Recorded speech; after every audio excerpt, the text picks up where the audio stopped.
Welcome, everyone, to Dance House Dance Podcast. I'm your host, Will Morales. And for those of you who are tuning in for the first time, this podcast is about all things house music. And today, my guest is DJ LaDeeva. Diva, how are you? I am well. How are you doing? Thanks for having me. No, it's my pleasure. So, guys and, gents and girls and ladies and house dancers, I heard this young lady play, I think it was either 2021 or 2022, I think, right, at Central Park. Was it Correct. around that time? It was around that time.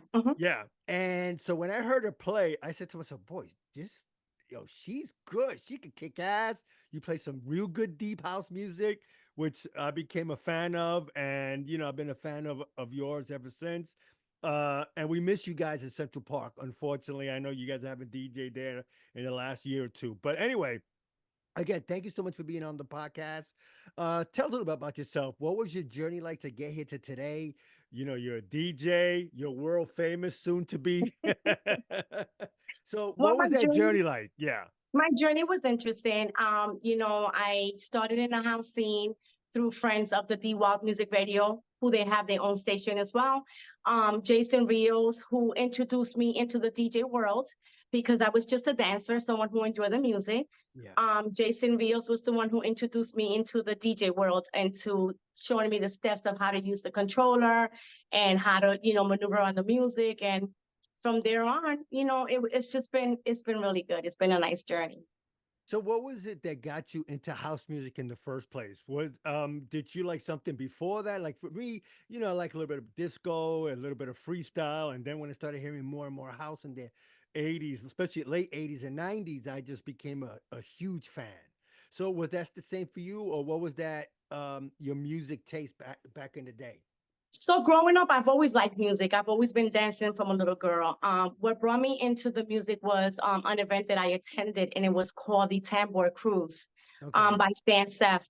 And I mean, the instrumental, the Afro beats, and the Afro sound, being on a Latin woman, it just drove me into that specific music and world and genre.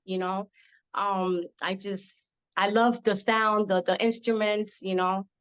Yeah. So, okay, so you started listening to the sound, you started liking it, you danced to it. Um, when was the first time, or when did you want to become a DJ? So becoming a DJ was never anything in the back of my head. My brother DJ when he was younger, and I just carried the records, scratched them, helped him fix them. Um, Becoming a DJ was never in the back of my head. Again, hanging with a group of DJ friends, they were the ones that inspired me. When I first started playing, it was just I always said to myself, it's okay, I'm okay. It's not. But then people started calling me and they're like, oh my God, I love how you play. I love what you do. Can you come play for us? So one of my first gigs was in Texas, and that was with Jason Rios, Okay. Casey Production, Francis Bias, DJ Willie Will. And from there on, I said, okay, I guess this is what I want to do. I enjoy it. I really do. I enjoy to see the smile on people's faces. And it just also, not only the people's faces, but for me, it kind of fuels me that Right. empty space sometimes. Sometimes you're in a zone sometimes and you're like, and when you listen to the music, it kind of takes you there. So yeah. Yeah, I one thing about the music that I love, especially if it's instrumental, but it's not a fast beat, but it's a just let's say a slower house beat, but it's one of those records that takes you on a journey. And you know what that is. Yes. You could just close your eyes and the music just takes you Yeah. somewhere. So do you remember like what year was your first gig? Oh, so I've been playing for 5 years. Oh, that's all? So Oh, wow. Okay. yeah, I just been playing for 5 years. I wish it was longer. I think I would have expanded and done more, with the music. But I've been playing for 5 years. My first gig was in Texas. Right. And then from Texas, I landed in South Carolina. DJ Kelly Kell Okay. introduced me to her land and exposed me, gave me more exposure, of course. And then from South Carolina, I started performing in Central Park for the Skater Circle. Yeah. I've done various gigs in New York, Hulu Lounge. I have a Yeah. gig coming up now in Harlem this September 7th. I will Okay. be in Harlem. Marcus is called Marcus Carby Park. Yes, I heard. Yeah, I know that area. So Yeah. I will be there. And September 11th through the 15th, I'll be traveling to Jamaica. And I want to say thank you to Michelle Freeland and her husband, Vernon Freeland, for giving me the opportunity to play among the greatest DJs. You have Naeem Johnson, you have Jahan Muhammad, you have, Messiah. These are, big names. So Yeah, for me, yeah, it's yeah. always, yeah. And I also, when I played in South Carolina, I also opened for Joe Cosell. So it's Okay. been a journey for me. Were there any DJs that inspired you early on, like when you first started getting into the music? Any DJs that, I mean, you got Jason Rios that you mentioned, and Jihad Muhammad, and among others. But anybody else before that, before you got into DJing? So I used to follow Anani. Oh yeah, Louis Vega's wife, Yes, right? Yeah, Anani Vega. Yes, I used to follow her. I used to admire her, the way she would do her trips and, and her setups. And yeah, so I used to follow her. I used to love her music. And again, her genre kind of like falls into what I like, the kind of music that I like. yeah. So I'm Louis Vega. I follow Louis Vega as well, amongst the regular DJs, other DJs that, I love to support everybody, even though it's kind of hard, but yeah. Were there any issues you getting into DJing, being a female in a almost you could say a male dominated world? I can see the Yeah, smile already. So go yeah. ahead. Yeah. It's a very male dominant world. I don't have the problems getting gigs. I'm very selective with the people that I play for. Okay. Of course, I also work, so it's kind of hard for me to be given more exposure, but it is very hard. Especially when sometimes they have expectations, right? Outside of the DJing world, Yeah. but it's a hard journey for a female who is trying to, be successful in the DJ world. It's very hard. Yeah, no, I can imagine. So one of the things, right? And I'm talking to DJ LaDeeva today. So how did you get your name? How did you come up with that name?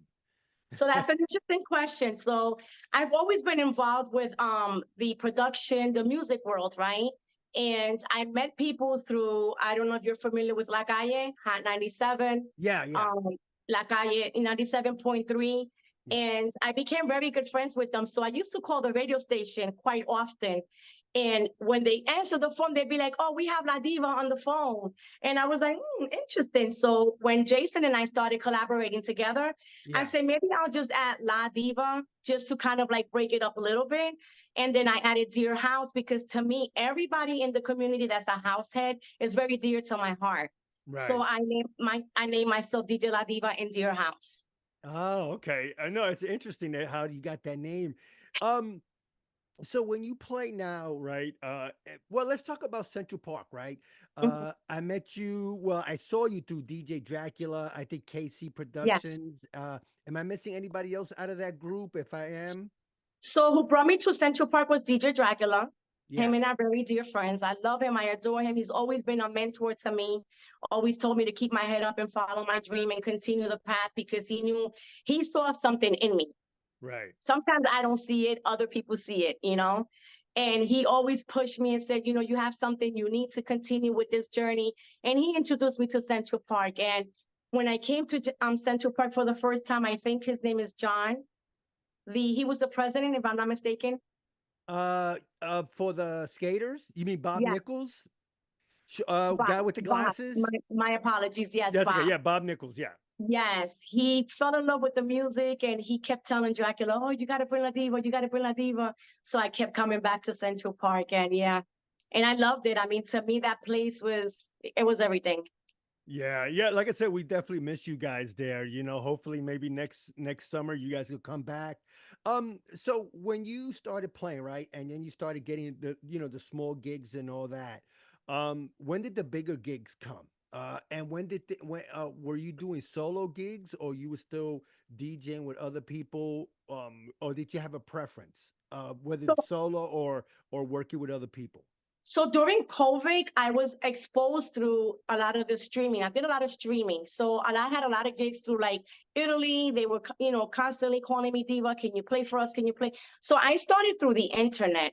Okay. Before I did my first gig in Texas, I don't like to say small gigs, large gigs, but um, once I did the Texas gig, it kind of like expanded. I think when I landed in South Carolina and I was more exposed there because it was more of a bigger place, people were traveling and you had people from South Carolina, you had people from the area of South Carolina. So that became more exposure for me. And then that's when I started moving. The Jamaica trip, Michelle Freeland and her husband have been asking me to play in Lincoln Park. They've always had their events in Lincoln Park. Unfortunately, I wasn't able to do it. Military Park, my apologies, Military Park. And Yeah. I was unable to do it because, I just started a new job. So my hours was a conflict. So she called me one night. She says, Deeva, I really want you to come to Jamaica. And, I'm always, I'm a nervous person. Okay. I know I can do it. I know I have a talent, but my nerves get a hold of me. And so she asked me, she said, we really want to bring your talent to Jamaica. And I'm like, I've always wanted to go to Jamaica. I said, you know what? I'm going to do it. Good for And I you. took the Jamaica trip, and then I got another call that they wanted me to come to Vegas. And I was like, okay, so these are opening doors for me. I don't take anything for granted. I don't have an ego. I love what I do. If I can do it more often, I would love to do it, but everything has its challenge, because again, it's a male dominant and it's a lot of, going on with the whole music industry. So Yeah, no, like I said, I can't even imagine, you going through what you have to go through to, to get the gigs. So, like, one of the things, right? Sometimes when a DJ plays a record, and then I'm like, wow, I never heard that before. I try to Shazam it. Sometimes not even Shazam works.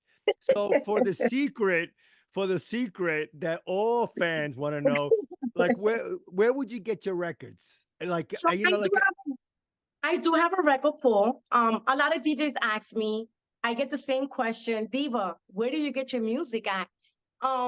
I'm gonna be very honest and sincere with you. I don't share because I feel I want to be distinctive, right? And fair if I enough. share my music, then I feel everybody doesn't play the same because everybody could take a record and play it in a different way. It's not Yeah. gonna sound the same, but it's still a record that I feel, I want to bring into my family, because I don't even like to call them fans, my Yeah. family. So but there's track stores, there is Beatport. I mean, people complain about going into YouTube and taking music from YouTube. It's done. I'm sure a lot of people do it. I'm not gonna say I don't. There's certain tracks that I go in YouTube and I pull up, and then weeks later I'm supporting some event and I see somebody playing it. So I'm like, okay, you didn't buy that track because I didn't purchase it. So Right. that's why I don't get the whole DJ world. Like, to me, music is music. Let's enjoy it. Let's play it. Let's make people happy. Let's fuel those souls. We don't know what people are going through, right? Who Yeah. cares? Yeah. You know. So, So no, so you talk about Track Source, and what was the other one? Beatport, there's Oh, Beatport, there's Beatport. track stores. Mm-hmm. Yeah, and I know, like you said, YouTube, because sometimes, like, YouTube. um, sometimes when I Shazam a record and I try to get it on Spotify, right? Because I paid a monthly fee, I can't find it. But for some reason, I end up finding it on YouTube. I'm like, how is that possible? But anyway, Right.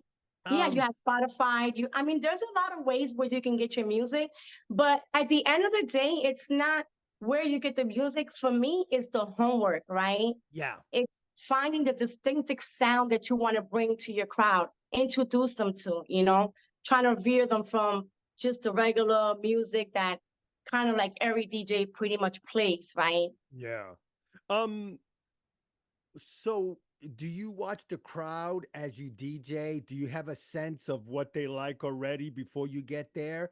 Or you see if people are dancing or they're just mingling around, and then you start changing, the beat because, make it more tribal, more Afro, whatever it is. Right.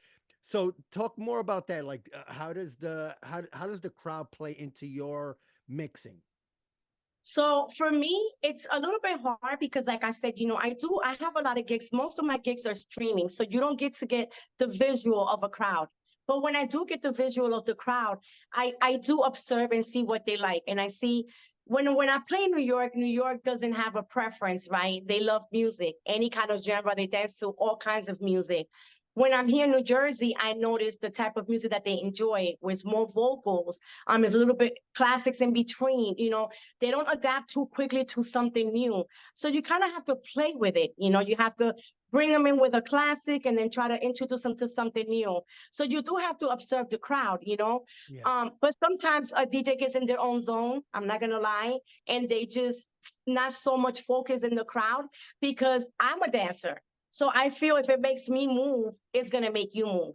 Right. No, fair enough. Well, first of all, DJ LaDeeva, thank you so much for being on Dance House Dance You're Pockets. I really welcome. appreciate it. And before I let you go, any gigs you got? I know you mentioned a couple of gigs you got coming up. Can you mention them again? And if somebody wanted Sure. to get in contact with you, what's the best way? So let's do with the gigs coming up. Okay, so I have a gig on September 7th, which will Mhm. be a week from this weekend, Right. with Justin, Jerome, Andrew Collins, DJ Black Icon, Tony Matthew, and that's gonna be in Marcus Garvey Park, and that's in Harlem. It Right. starts at 12 o'clock. September 11th through the 15th, I will be in Jamaica, Negril, Okay. and that is being hosted by Michelle Freeland and Vernon Freeland. Josh Milan, of course, will be there. So that's Okay. awesome that I will be next to him. We have 11 DJs. I'm the only female. Wow. And you could find me on Mixcloud. I am on Mixcloud. I also play for Veteran Squad, which I almost forgot. I want to say thank you to my Jefecano, who's been amazing to me. That is my station. I play there every Mondays from 4 to 6. Okay. Steady. I haven't been playing lately, but that is my station on Veteran Squad Radio. KC Production is there. Amazing DJs. Yeah, I will send you the links and we can just take it from there. Yeah, definitely. I'll definitely put it on the show notes. Well, anyway, DJ LaDeeva, first of all, again, thank you so much for taking time out of your busy schedule to talk to Dance Out Down podcast. I really, really appreciate it. Well, I appreciate you. Thank you so much for having me. And until next time. Yep, sounds good. Thank you so much. Bye Bye bye. bye. Ciao.